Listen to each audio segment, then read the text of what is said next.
Un enfant de 1 an tapait. 3 ans après, rien n'a changé. Il a 4 ans et il tape encore. Pourquoi? Pourquoi il n'y a pas eu de changement dans la façon de faire? Parce que les parents sont plutôt du style à dire les choses avec des mots, mais il n'y a jamais eu de conséquences. Donc, lorsqu'un enfant tape, il est rempli d'adrénaline. Il veut juste son truc, son objectif. Si à ce moment-là, on vient dire « Oh, tu dois pas taper », tu le dis avec des mots et qu'il fait comme ça, avec la tête, ça ne veut pas dire qu'il a compris.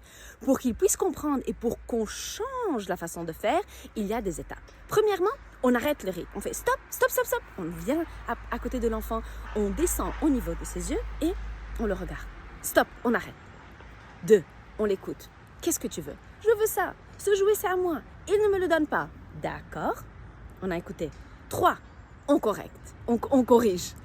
Ici, on dit, il y a une autre façon de le demander. Tu peux le demander avec des mots.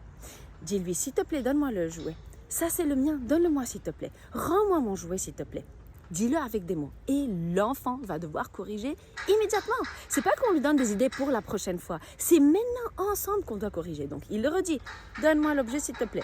Donne-moi le jouet s'il te plaît. Redonne-moi ça s'il te plaît. On prend le temps pour qu'il puisse corriger. Et après, on pose les règles pour ce qui va revenir après. On dit, écoute, si tu vas retaper, tu vas devoir arrêter de jouer pendant 10 minutes. Tu vas te mettre à côté de moi pour donner le temps à ton corps de prendre les bonnes décisions. Les autres enfants vont continuer et toi, tu seras à côté de moi pendant 10 minutes.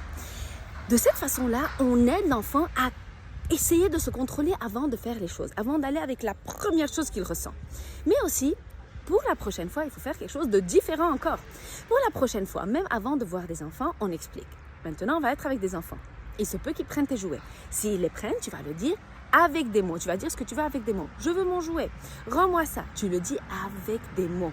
Sinon, il n'y aura pas de chance. Je vais tout de suite te dire, viens, tu t'assois à côté de moi 10 minutes pour que tu puisses prendre les bonnes décisions. À ce moment-là, il y a des conséquences et l'enfant essaye de se contrôler en vue de ne pas faire ce qu'il ne doit pas faire.